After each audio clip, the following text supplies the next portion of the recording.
This is California Edition. My name is Brad Pomerantz, and we are joined today by Bonnie Lowenthal. She is capping off a 6-year career in the California State Assembly. To say it's been successful would only be an understatement. I am holding 13 pages of chaptered bills that Ms. Lowenthal proposed. All were signed and chaptered, a total of 79. I guess you're not a slacker. I guess not. So talk to us about your time in the California legislature, most generally, as you end your tenure because of term limits. Well, you know, it went by in a heartbeat. It did. Starting out in December of 2008 with an enormous deficit. So my first years had to do with cuts, all of the safety net. Mm-hmm. But nevertheless, we found important things to do, as you know, you could tell by all that were chaptered. And I've loved every minute of it. It's been challenging, exhilarating, and I think it's made a difference to the people of California. And compare it to your time as a school board member and a city councilwoman. Well, you know, that time really allowed me to have a better understanding, a better appreciation of how the state works, how local government works, so I was able to address local issues from the state.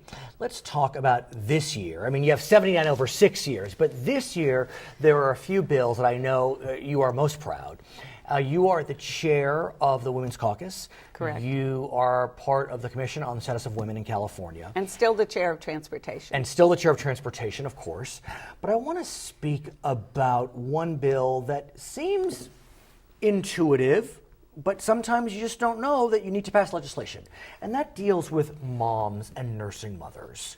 Talk to us about that. I had calls from moms who were back in the workforce, who were traveling but still nursing their babies. And going to a large airport, there was no private space for them to go to express breast milk. It required a private space, a chair, and a plug. And working with the airports, we were able to get that done. So that will happen as of next year. Right. In airports over 1 million passengers. And those so that would be the larger ones. Relieved. They will be relieved physically because it's terribly uncomfortable. And they're relieved that this bill was chaptered. I have to think that when you were elected in 2008, the same year that Prop 8 passed, which was the initiative that overturned same-sex marriage in our state, that you would have never dreamed that 6 years later, same-sex marriage would be legal in over half the country. Right. And continuing. Today it's 30 out of 50. Yeah, and by the time this airs, it could be 35. I mean, know. This is the year it's happening. But at the same time, if you want to get married, regardless of your orientation, you got to find someone to marry you. And so you, in a very simple way, wanted to make that a little easier. It truly was simple. You know, the Long Beach City Clerk, Larry Herrera, had an opportunity to perform weddings when Prop 8 was overturned. Right. And because of that, he thought, city clerks should have this ability all the time. And I proposed a bill allowing city clerks to perform weddings, and it passed both houses. It was signed by the governor. So today, well, I shouldn't say today, actually, January 1, 2015, there'll be wedding bells at City Hall. I want to really delve deeply into this issue, if I may, because I do feel as if when we're long gone, people will be talking about these years as the years when there were major advances in the civil rights of gay and lesbians. And I'm not necessarily taking a position, it's just a fact. I mean, these are those years. You might remember that about 4 or 5 years ago in the legislature, I took on a bill to remove the wording in the state code that said we have to find the cause and cure of homosexuality. And quote, it's interesting you say that because you are a therapist. So you're a therapist, right? And so makes sense. One could argue. Legislators' clothing Same or thing. something like that. So I was able to get that passed, and frankly, during my 6 years, I think there's been a shift in attitudes, much more recognition of the LGBT community, and we've seen it in legislation, and so I think times have changed. But why now? What happened? Well, there's been activism over the years, as you know, starting with Harvey Milk. Right.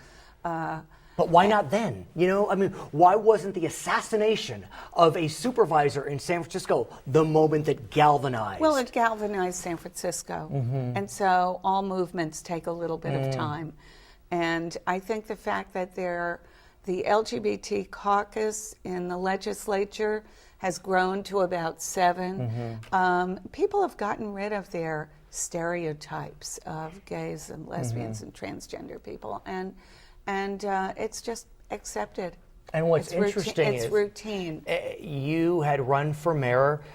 You were ultimately defeated by a gay man. I mean, who would have thunk in Long Beach 25 years ago that could be even possible? Right.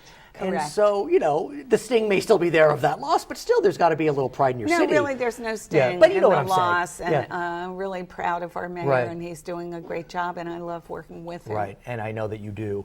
I want to also talk about our criminal justice system. I think also a real sea change in the last 6 years. I mean, 2008, or let's say the last decade, we were still tough on crime, throw away the key.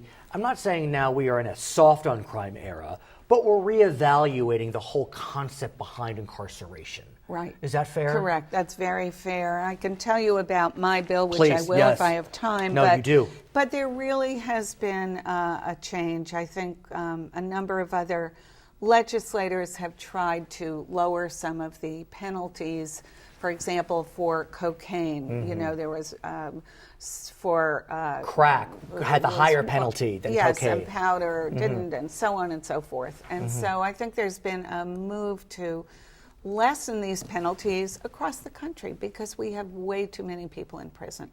So It's interesting, if I can interject. Yeah. My daughter, who's in 7th grade, is in government, and good she was for assigned an her. article last night about criminal penalties and the pulling back of criminal penalties. And in the article, it talked about how California has penalties still even more severe than Mississippi and South Carolina.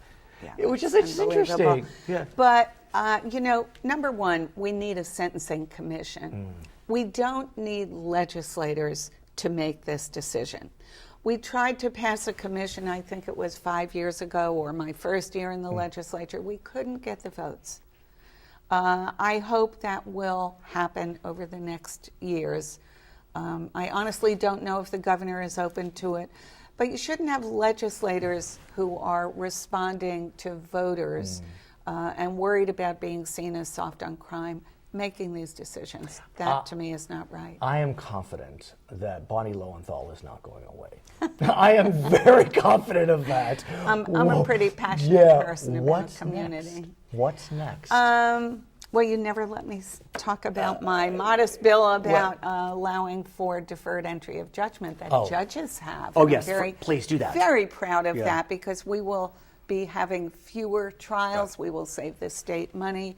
And first-time misdemeanors with certain exclusions won't have to check that box. They'll be able, as long as they admit guilt, they'll be able to take on the right. the things that the judge will give them, counseling, this and that, restitution, and so on. So I think that's going to be a big Sure. save too. But for me, in the Yes. future, Brad, I will always continue my work in transportation. Yes. I've made myself available to here in local government and continue to work with state government. I'll be called upon because I have great knowledge about the ports, for example. I'll continue my work with women, and I serve on local boards. So I will continue to be active. And then there's Avi. And then there's my 4 grandchildren. I just know Avi. That's the name Avi, right? Avi Yeah. is one, and Olivia, Raquel, and Violet are the others. So. And they're lucky to have you back home. Thank Her name you. is Bonnie Lowenthal. Thank you. She is a member of the California City Assembly. My name is Brad Pomerantz. It's California Edition.